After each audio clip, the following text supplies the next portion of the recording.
Hey everybody, welcome back to Chat in Color. I'm Steven. And I'm Tiffany. And on this episode, we plan on having a conversation about mindfulness, wellness, and some of our experiences with those subjects. But before we get into that, we want to remind everybody, if you're watching on YouTube, Facebook, Instagram, because we're coming over to those platforms now, make sure that you hit that thumbs up or whatever it is to show that you like the video. Make sure you subscribe, follow, whatever it is on that platform. Make sure you do all of those things so you can share the video, you can show other people, invite them to come over and join the community, join the conversation, and that'll be a way for you to reach out to us as well. Instagram and places like that, you have messengers and those types of things, so that'll be a way for you to reach out to the show. If there's a conversation you want to join, if there's a subject or topic that you think you would like to hear us have a conversation about, go ahead and reach out to us on those platforms. If you know us, you can also reach out to us that way as well, and we'll definitely try to work those conversations in. But getting back to the subjects that we plan on talking about, like I was saying, we plan to talk about mindfulness, wellness, and some of our experiences with those subjects. Now, some of you may say, mindfulness, what is that? That may be a term that's unfamiliar to you. So what I'm going to do is give you a search engine definition of it, and then we'll discuss it a little more. So mindfulness is a practice that involves paying attention to the present moment without judgment. It encompasses being aware of thoughts, feelings, sensations, and surroundings without getting caught up in them. So that's your search engine definition of what mindfulness is. You can follow along, with us. And so, to get this conversation started, I'm going to pass it to you, babe. Mindfulness, what is that to you? Mindfulness for me has become like an encompassing word, right? So I feel like within mindfulness falls some of my own personal practices, including meditation and movement, which are things that are both very important to me, my wellness, both mentally and physically, both very important for me. And it is evident when I've either not done my meditation in the morning, or even when my body lets me know when I've not done my movement throughout the day. So in order to help give my body and myself what I need, I'm recognizing that mindfulness is, like it said, being present. And that took me learning how to pay attention to and listen to my own body. Because I know a lot of us we grew up where basically you were told, you were given an amount on a plate, and you were basically required to eat what you were given. And that was teaching you to not listen to your body. True. And even whenever you were told when to drink or when not to drink, if you were thirsty or not thirsty, again, that's teaching you to not listen to your body. So now I'm being more mindful about what my body really is telling me, because when I listen and pay attention, and I have to be present to do that, I then see the benefits. So I think that's why I think it's such a big word and a huge conversation that's so necessary, because I know where I was and how my body in relationships and work and everything was suffering when I wasn't implementing mindfulness practices. Yeah, absolutely. One of the main things and one of the first things that I'm taking from what I'm hearing from you is being consciously aware of yourself in the moment, and really at all times, being consciously aware of yourself and what it is that you need in any given moment. Because a lot of, again, what you're saying with the food analogy is teaching us to ignore ourselves, ignore what our bodies are saying to us. And if that's ingrained in us as a child, and then you go into, whether you're in the school system, whether you're at home getting that type of, discipline, or, that's the way you're just being raised or whatever. And then you go into a workplace or whatever, and you kind of have things that are structured, and you're kind of told when and where to be and stuff like that. It gets ingrained into us all throughout our lives to ignore things for the betterment or the sake of something or someone else, essentially. Yeah. I think we are taught that false humility. I believe that we are taught to show up in a way where like it seems like we are sacrificing something for people, or to do things or to act in that way, but without authenticity. And that's I don't know, I'm not exactly even sure where showing up as our unauthentic self is kind of something that some people get taught, is what you're saying, because of absolute yes being taught to ignore themselves. Yes, because another example, like when you're young and then someone says, stop that crying before I give you something to cry about. Right, yeah. Like that, oh, so you thought I was crying because it's fun. Right. Not as a rule, no. Right. So like telling children something like that is, again, training them, okay, it's not safe for me to express my emotions. And whenever I do, that means that I am doing something wrong to the adults here. So now I have to learn and be hypersensitive to people's reactions, their facial expressions, so that I know how to act and react and respond according to what I believe they expect from me versus what it is that I'm feeling. Right. Yeah, absolutely. So there's a difference between, say, a person, child, or whoever who is crying all the time for really no good reason, essentially. Like, you know, crying about a toy being taken away from them because it's time for them to go to bed, things like that. There's a difference in that and someone actually having a reason to be crying because of something they may be dealing with emotionally or whatever. They may not even fully understand what they're dealing with because they may be a child, but being forced to put away that, you know, expression of emotion because someone else basically felt it wasn't right for them to express themselves in that way. Right. Or because someone else hadn't learned how to process their own feelings. Yeah. And so if I don't know how to process my own feelings, and there's this little person here that's having these big feelings, that's reminding me that I don't even know how to process this myself. I can't help you with that. You're putting me in a bad situation. Yeah. Stop. Yeah. Like, yeah. But that's not fair. Right. To that little one in the situation, or that whomever, you know, that's on the other end of on that receiving end, essentially. Yeah. And it's so we think about these conversations and what we want to talk about, and you saying that just sparked something back in my head, a conversation that I know we plan on diving deeply into, and it'll probably end up being multiple episodes, but you saying that just made me remember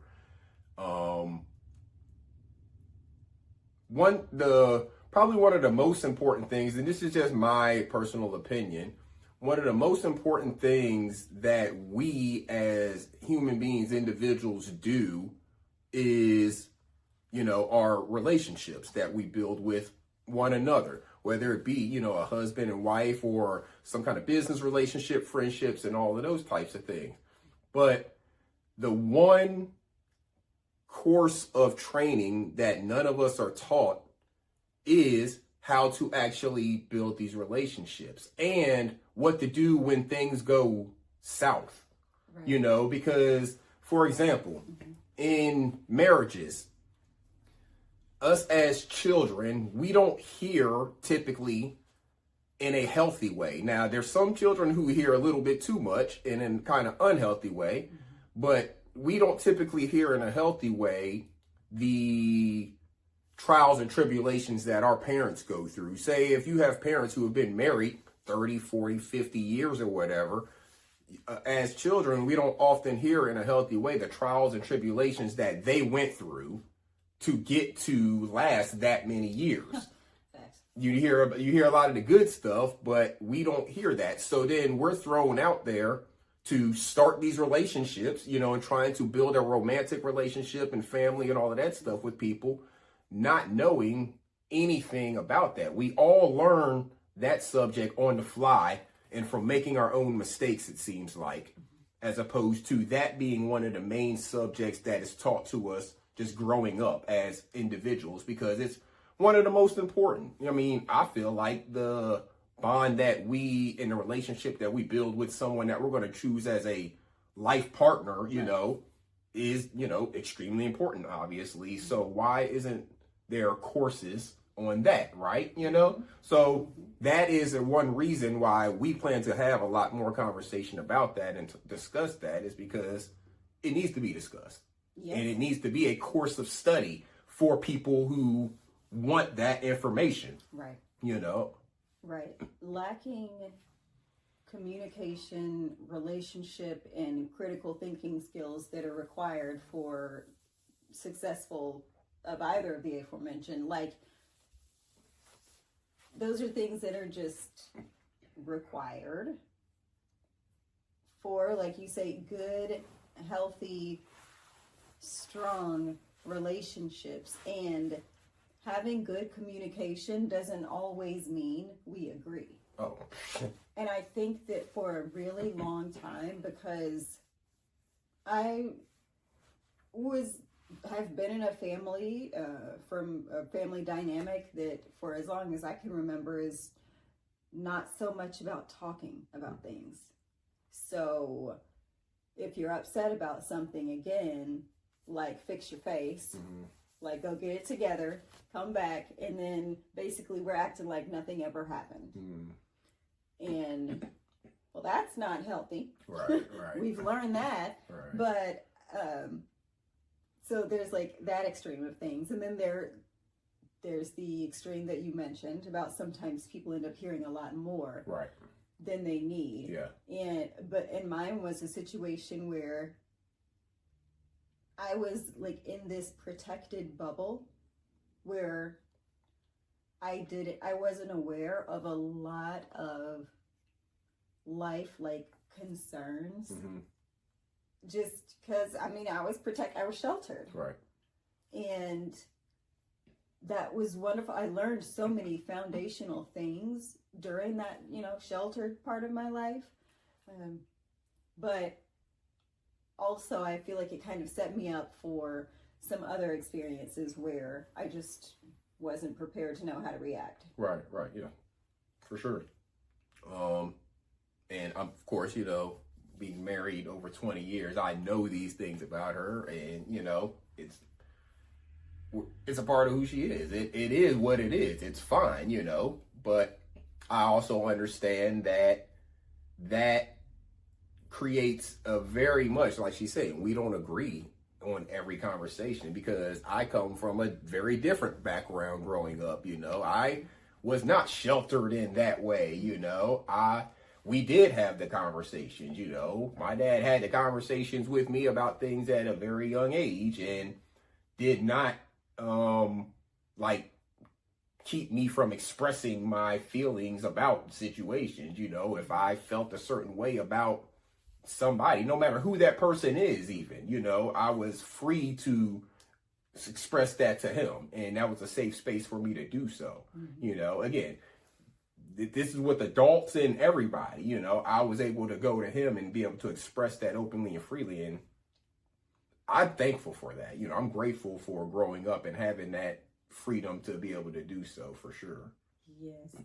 Freedom of expression in younger years, I believe, helps with the critical thinking, helps with confidence, and people showing up confidently.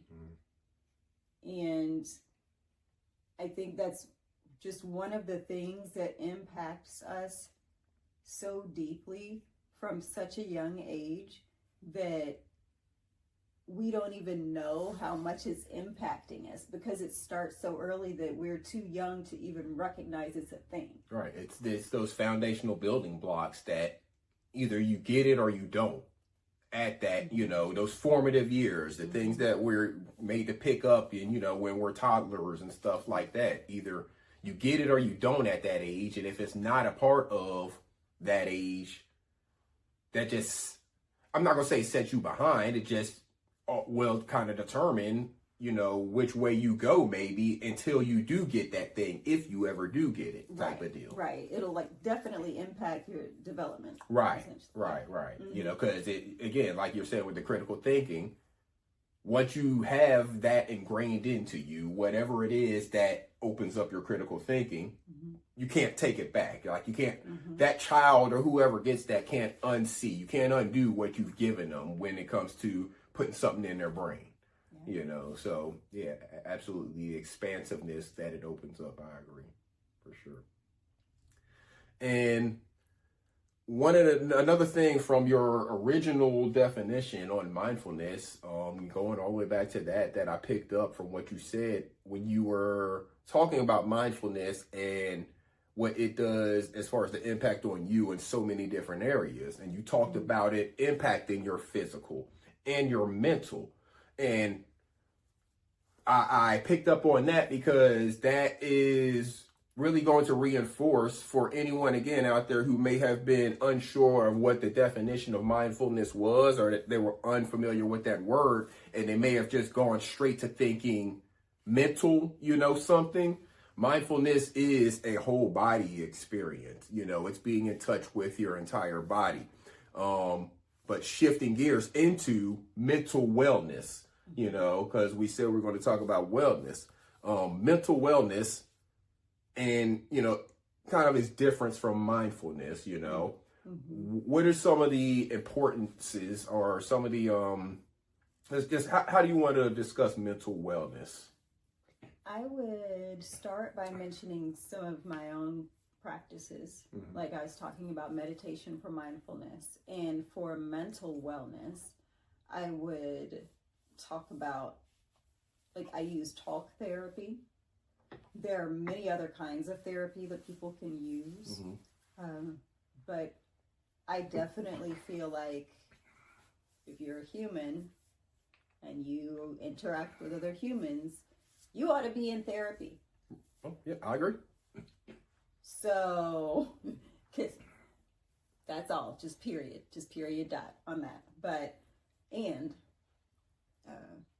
I forgot the question already. Well, just really mental wellness in general, kind of where you want to go with that conversation. I mean, so you're talking about therapy and the importance of human beings because of our interactions with others, kind of needing, or, the importance of us going to therapy. And I heard you say talk therapy. What is talk therapy specifically? Like, what is that? That is whenever I'm speaking one-on-one with a mental health professional. Okay. But talk therapy can also be in a group setting. Yeah. So you have different group therapy sessions. So it's not always something like just an AA type meeting, right. And it's not always just for grief, because I know that there are a lot of groups that are available for groups and for grief, but even there are groups for like caretakers. And not, when I say caretakers, I don't only mean those that are taking care of someone that might have diverse abilities, but someone that maybe is an elderly parent, or a special needs child, or just some other, it's... And really, there's really a group for every anything you can think of. Whatever you feel like you fit into, if you feel like you fit into a group of any sort, there is a group therapy out there, I am sure. Even if that means you congregating with people who are like-minded in whatever that thing is, the group that you feel like, you are belong to, that congregation in itself can be a form of therapy. Community absolutely is a form of therapy. Right. I community absolutely is a form of therapy, and it's a necessary form of therapy. Right. Relationship is necessary for healing. You have to, working through life experiences and working through all of those hard days, of which 100% you've survived every one, working through those, you need somebody else to help guide you sometimes. Yeah, absolutely. And that's true in all aspects of life. And just thinking about it, both of us, we're both veterans.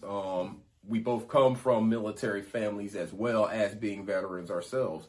And one thing that all of my military people out there who are listening know and understand about what she was talking about with the community is how much of a community we are when we're, at an installation, no matter where it is, especially if you live on a base or, something like that. But even if you don't, but if you're an active duty person, reservist, whatever, whenever you all come together, that community that you are, and the having to take care of one another and the going through the grief together, we lose people, all of the different things. It's even a little bit of grief when somebody's just moving on, that you've been working with for however many years, there's a little bit that it hits some of the people. So, but that community of everybody being around makes them able to, a lot of us, quickly get past the grief portion of it and move to remembering the, whatever the situation is in a positive way.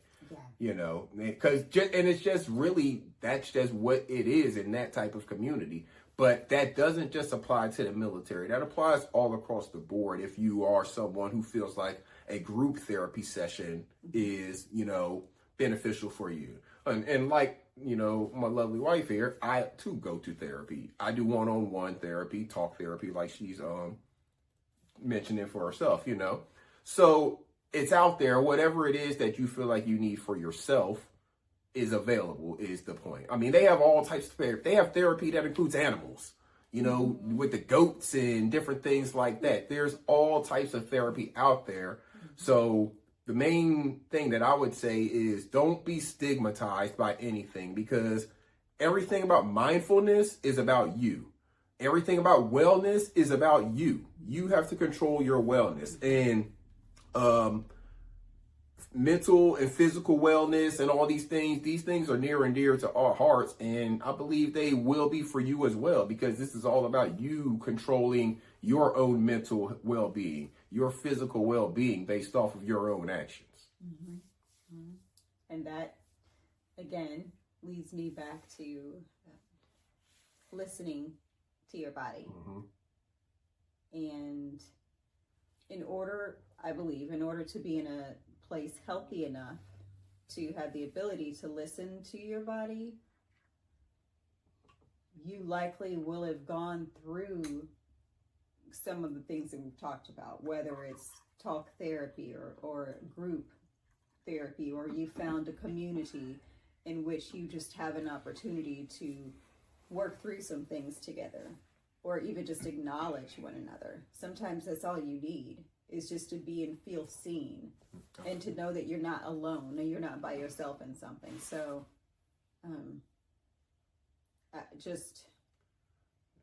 this is just another one of those subject matter areas that, again, is super important to all of us individually, but very neglected in our teachings. I mean, unless you were fortunate enough to have, parents, guardians, whoever raised you in your life, permeating you with this information about mental wellness, and therapy and taking care of yourself. Yeah, I know some people end up getting into therapy at young ages, but again, a lot of times it's for bad reasons, because of some type of trauma or whatever. So they get kind of stuck in therapy because, yes, it is very much needed. But again, the trauma shouldn't have to be the thing that puts all of us there. Mm-hmm. We shouldn't have to experience some trauma to understand that we need to talk to somebody. And there are experts out here who have tools that they can give each and every one of us to just see if it works for you. They give you a tool, you try it. If that one doesn't work for you, okay, they'll give you another tool to try. There's multiple tools out there because each one of us is different, and the different professionals out there who work with us understand that. Each patient that they're dealing with is a totally different person. They have different experiences. They're coming to them for a different reason. So they're going to be put on a different plan of execution. Right. Yeah. Different number of appointments, different cadence during or between the appointments. Absolutely. The different even homework assignments received. Like you mentioned, different tools for different people, because they'll recognize which things during your appointment that you don't even know they're paying attention to. They'll pick up on, this tool that I thought maybe was going to work for them, I'm going to have to go to something else and give them some. But I love the way that the therapist I'm with now, I've been working with for some years at this point, and she knows me so well that she can literally, she doesn't often put a lot of words together when we're in our appointments. I do a lot of the talking, but when she puts those sentences together and she is referencing me, I promise you, she reads me like an entire book, cover to cover. And then I'm like, I don't know whether to feel like, how you just go sit there and talk to me and tell me about myself in such a way. But then I'm like, oh, she knows me so well. How do you balance that? I don't know. But I know that I am grateful to have her as my life Sherpa. That's what I call her. So. Yeah, I would say out of all of the people in the world, I feel like number one is me in terms of knowing her. And I feel like her therapist is number two for sure. I definitely give her that credit, I've met her, I've had the conversations, all of that. I definitely give her credit for number two of knowing her. So, for sure. Absolutely. And, talking about cadence and all of that. And one of the great things, again, I'm trying to say in anything that I can to destigmatize anybody who's having any kind of feelings about therapy. It's for you. So whoever you're working with, they understand it's for you. They understand that a lot of people come to them with animosity about the situation. They understand that they have to get to know you and you have to get to know them and get comfortable with them before you're going to open up to them, and give them more insight into who you are so you can get deeper into some of that self-exploration that you may be seeking. So make sure that you don't get any kind of fear from any of those things. Cadence. I just actually extended out how long it's going to be between my appointments now, because we were just seeing each other too frequently. We were seeing each other and we weren't talking about a whole lot, because, I'm feeling pretty good actually, So we actually extended out how long it's going to be between appointments. But I have his phone number. I can call him at any time. I can get an emergency appointment just like that if I need to. So again, don't have any stigmas, don't have any fears when it comes to that type of stuff, because it's for you and you really control it. You set the pace, you set the cadence, you set the, all of that stuff. It's in your hands and it's 100% for you. And I'm not sure if people recognize that going to therapy does not mean that you will be forced to work on anything or to discuss anything that you aren't comfortable talking about. It's what you want to discuss is what you'll discuss. Where you are comfortable is where your therapist wants you to be, right? They want you to be comfortable. They want you to feel safe so that you can have the completely open and authentic conversations with them and you all can grow together. Yes. Yeah. I mean, they are literally there for you. They're not prying to get information from you because they only want to know what you feel like telling them. They want to talk about what you want to talk about. And if that leads to more conversation, then so be it. But they're not there to pull anything from you, because the whole purpose of, literally the whole purpose of you being there is for them to figure out what it is you want to talk about. Why are we here today? What are we here to talk about today? Those are the types of questions that you're going to get, because it's all on you. And if you want to sit there quiet and y'all look at each other for 30 minutes, then that's what they'll do.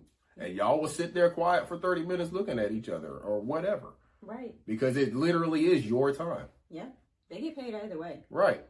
So do not have a fear, do not have a stigma about it. And also understand, while I'm not saying that if you do start to get into, say, some one-on-one talk therapy with someone, I'm not saying pull the plug really quickly, but also understand that you may have to see more than one person before you find the person who you are comfortable with.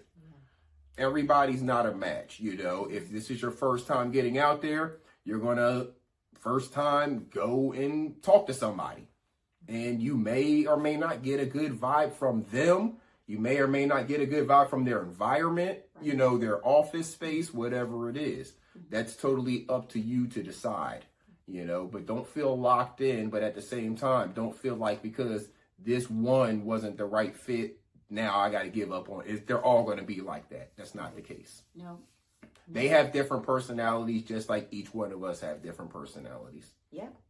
Yep. Just like, even though a lot of us may like the same sport, but we like different teams, or even just like, I might like to go for a massage. Somebody might like very light Swedish massage. Somebody might like a deep tissue massage. Somebody might like an ashiatsu like me. Exactly. Right. Right. Doesn't mean nothing is wrong with either. Right. And the spectrum is available. Yep. So because that's another thing that I'm working on is living in the gray, remembering that everything is not black and white. Yes. It's not all or nothing. Yes. Oh, which also helps bring me to what may be an issue for some people is for some folks that are very faith-based, I believe sometimes they feel like going to a professional or going to a therapist may be almost a betrayal of their faith. Like they're not, like they've prayed about things and it's supposed to get better just through prayer. But I believe that sometimes we forget that our action is required. And like faith doesn't work just because of us talking about it. Faith is an action. And I believe that we can integrate faith in our healing experiences by using the folks that are here as vessels to help us with that healing experience. Absolutely. But we have to be willing to accept them as such. Yes. Instead of feeling like, when I don't need all these people in my business. Nope. Right. Or like they're going to be judging me, or I'm not supposed to be having these concerns or these thoughts or these feelings because I'm a person of faith. Right. Well, look, we going there. We having a conversation. All right, so I'm just gonna put my 2 cents in on it. I mean, people feel how they feel. So, I mean, just when it comes to that, like you're saying, people, you know, talking about, you know, gonna leave it to God and things like that, and they've prayed about it and all of that. My question is, do you know who your messenger is? Because a lot of times people would do that, say that, you know, that's how they're living, is that they prayed on it and they leaving it and all of that. But they expect all of the messages to come out of the pastor, you know, his preaching. The pastor is not the vessel of every single message that God is sending to you, your pastor specifically. You know what I'm saying? So if that's the only person that's giving you a message, and then you expecting every message that you get from God to come from that one person, I don't know what book you're reading, but I mean, I remember stories of all types of messages coming from all types of people, even some who weren't the godliest of people, you know, based on some of the views of, you know, people who walk around claiming to be extra godly or whatever. But That's just what I'll have to say on that. I mean, yeah, I understand that some of your pastors are also counselors and therapists and stuff like that. But that doesn't mean that your pastor needs to be your counselor or your therapist. You know what I'm saying? Because he's already bringing you the message in one way. That's your vessel of the message. You know, Sunday school, all your Bible study and all that. That's your vessel of that message. Fine. But you got to have some other people giving you messages as well. That's just my take on it. I mean, that's good. It reminds me of that story. And I'm not going to tell the whole thing because I believe that most of us will be familiar with the person that was like stranded on an island or in the water or something. And they were praying like, God, please save me. Need you to save me. And then something came by, or something was available for them to create something for themselves, to save themselves, but they didn't do it. Okay. So then like a boat comes by and then they say, no, I'm waiting for God to save me. Right. Wait.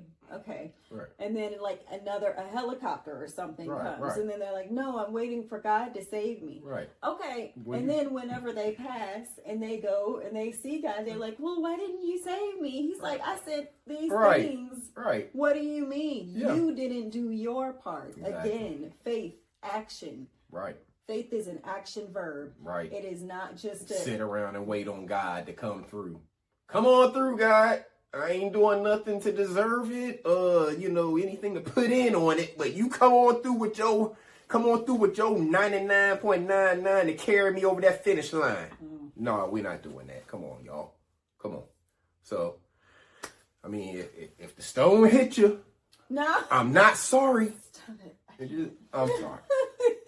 I'm just saying. I mean, I'm just keeping it real. And in there, I forgot exactly how you said it, but you were talking about something with physical something. I can't remember exactly what you said, but we've talked about physical wellness a little bit throughout this conversation, from the mindfulness aspect and from how it has an impact on some of our mental well-being as well.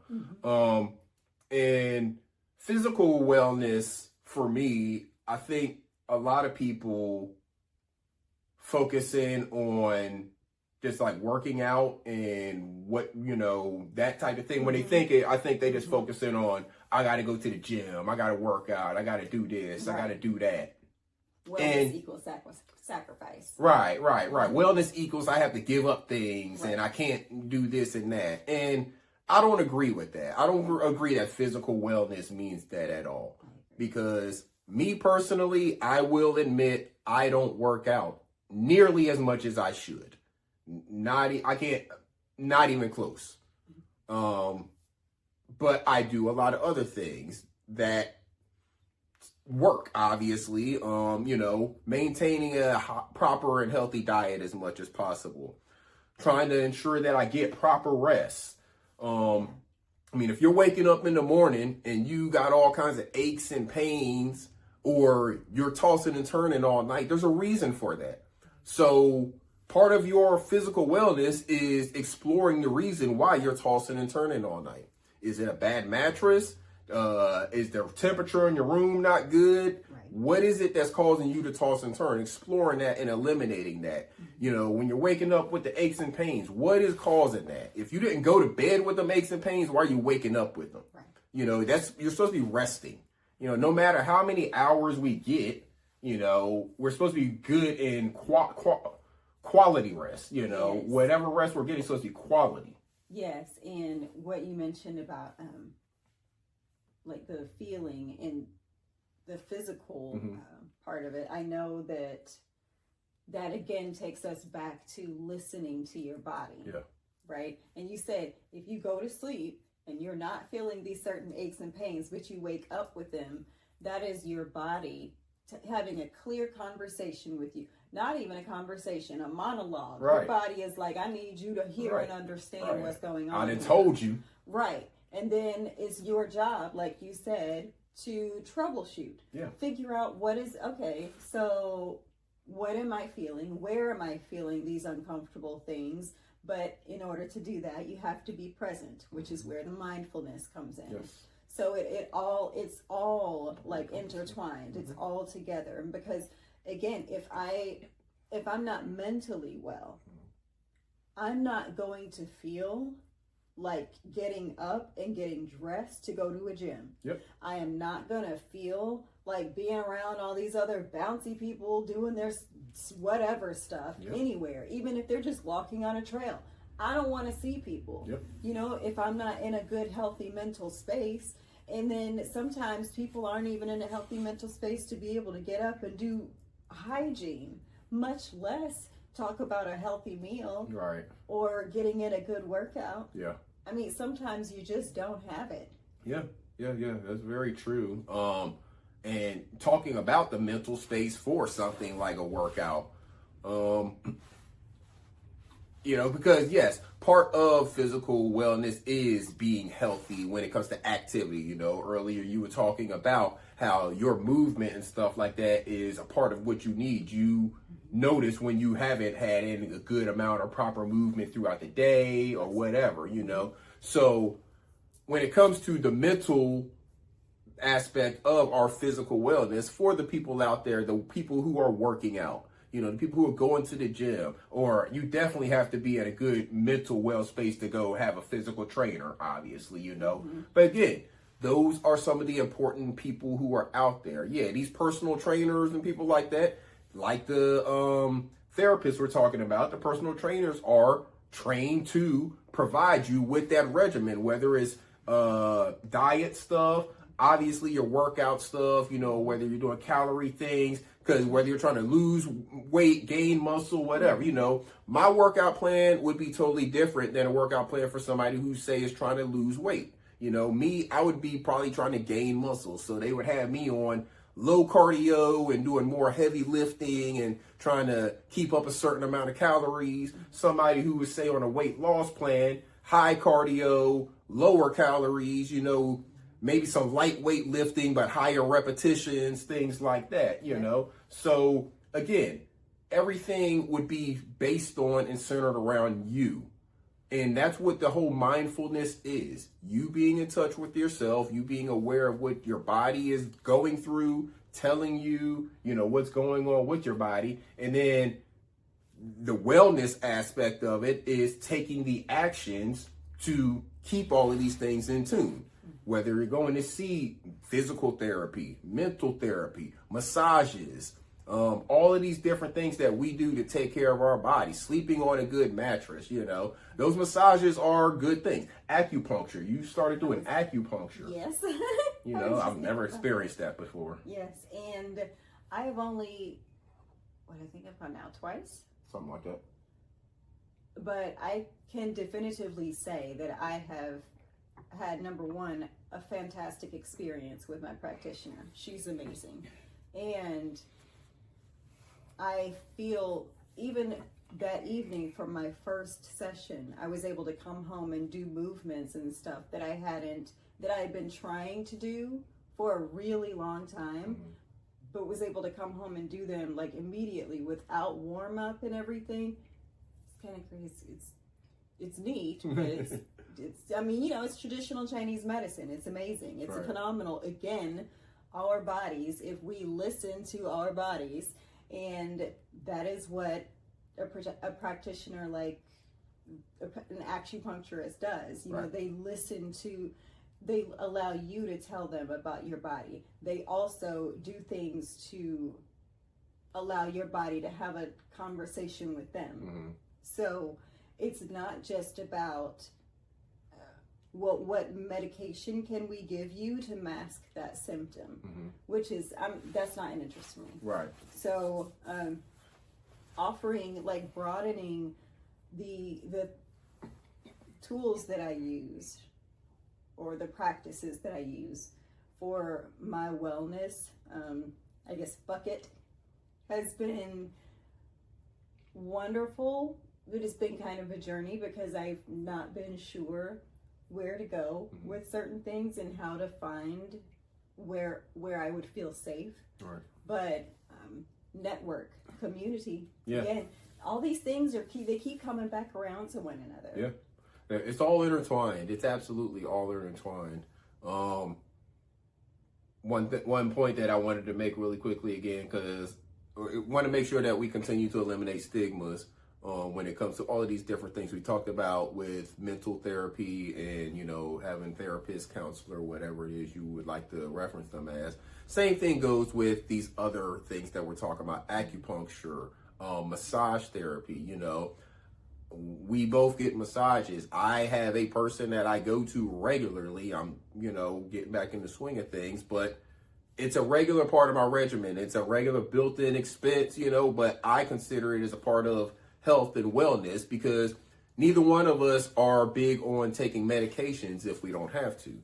We may take a vitamin supplement, but as far as medications, we're trying to avoid medications and actually just keep a healthy body through natural means, and listening to our body, being mindful of what's going on and understanding that, is it a deficiency of something? Is it too much of something? What is it that's causing that? And just adjusting something maybe with our diet or activity or whatever can probably alleviate whatever it is that we're experiencing. Yes, and movement is healing.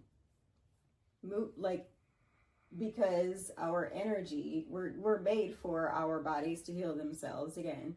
And we have the energy to be able to do that in different movements that we do. So if you look up just somatic wellness, you'll find some information regarding movement and the benefits. But that'd be a good place to start if you have some interest in natural medicine and how movement can be helpful for you. But also, I think something that I don't believe we've talked about is the importance of rest, not sleep, but rest. Yes. And for a long time, I did not understand that rest is productive. Rest is required. It's not a privilege. I always thought that rest equaled lazy. So if I were, say for instance, if you were at work one day and I was here and you were coming home from work, if I were just seated, I would feel like I'm doing wrong. Like I need to be up doing something busy. If you're coming in the door and you've been working and I'm here. So, and I think a lot of us were conditioned that way. Right. And I don't want that for people. I don't want, because I've really struggled with that. Because, I'll be busy. I'll have 12 things to do, but I only have 5 hours, and then each thing takes an hour. Right. So I have to figure out what is causing me to feel like I need to overperform.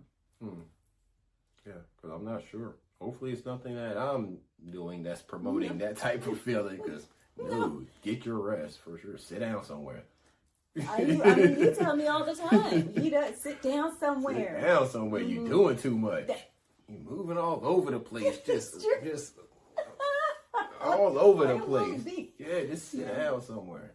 But it's funny. I'm saying sit down somewhere, but I'm getting ready to transition back to something you were just saying in reference to movement. I know a lot of us out there and a lot of people listening, you either have a job that causes you to be seated a lot, whether you're sitting in a vehicle driving, whether you're seated at a desk. And then even if you don't have a job that causes you to be seated, maybe you're retired and you just happen to sit down a lot. You have to understand that movement or lack of movement is basically death. The more we just sit and be seize up, that's the more ailments that we have. That's why people have back problems and your sciatic nerves and all that. That's from being seated in these positions for so long, because our bodies are not meant to be seated like we are. But we have adapted to being this way because of, just the societies that we live in, for hours upon hours, rather than being more in our laid out, flat rested position, and standing upright positions and stuff like that our human bodies are more built to be in. Or even squatting. And even squatting positions. But the seated position is one of the main killers of our bodies. So we have to ensure that we are continuing to stay active, stay moving around. Just don't stay stagnant. Don't get stagnant. That's the best way that I can put it. Yes. Just don't be stagnant. I agree. And we will get to share some like little clips and things with you all. You'll see some things that we're doing, whether it is working out in a gym or working on clearing areas on our land, or changing up a fire pit or some landscaping. You'll see like different clips of us getting in our movement and activity. And then also I actually intend to do another channel where I will be leading guided meditations and yoga. So yeah, stay tuned for that. Yep, we'll advertise it for you. Yeah. But yeah, so movement, huge. It's a big deal. I know it sounds like one of those things that we heard and we were required to do in school, like with physical education. We had to get in our movement, stuff like that. But then somehow that got lost. Like as adults, we all of a sudden don't require movement anymore, and that's just not accurate. Take those lunch breaks, take those morning and afternoon breaks, and the weather's starting to get nice. Get out and walk around the building inside if you have to, but get moving around, especially if you have a job where you sit stagnant.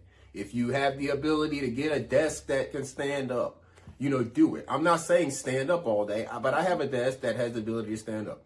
I may stand up for a couple hours, then I may sit down. I'll be walking around in between, stuff like that. But just don't stay stagnant. Find an excuse to go to the bathroom just so you have to walk that distance and come back, or go refill your water container, whatever it is. Mm-hmm. Don't just sit stagnant for hours and hours, It's bad on the body, and it really is us killing ourselves doing so. It really is. And I'm a terrible example. I have to tell her to get up, like move around, other than having to go to the restroom, she'll just sit there at the desk and be typing away and stuff, so. Yeah. I'm improving that. Absolutely. Absolutely. You ready to wrap up this conversation, babe? I am. I think it's been a good one. And if you all have any additional questions about wellness, mindfulness, your interests, or the things that you believe are mindfulness or wellness that we didn't include, I would love to hear about those and have the discussion. So definitely add that to the comments, and we look forward to seeing you guys in the comments. I respond to you. Absolutely. We can't wait to interact with you all in the comments. Like I said, look for us on Facebook, Instagram. We are going to be launching the channel over there as well. We're going to be putting some of these videos over there on Facebook, so hopefully it's a little bit easier for maybe some of you all to get to. But don't forget to go over there to YouTube, hit that like button as well, hit that subscribe button, and there you go. There you go. Until next time, we're going to get up out of here. That's right, babe? Yes. All right. See y'all. Peace.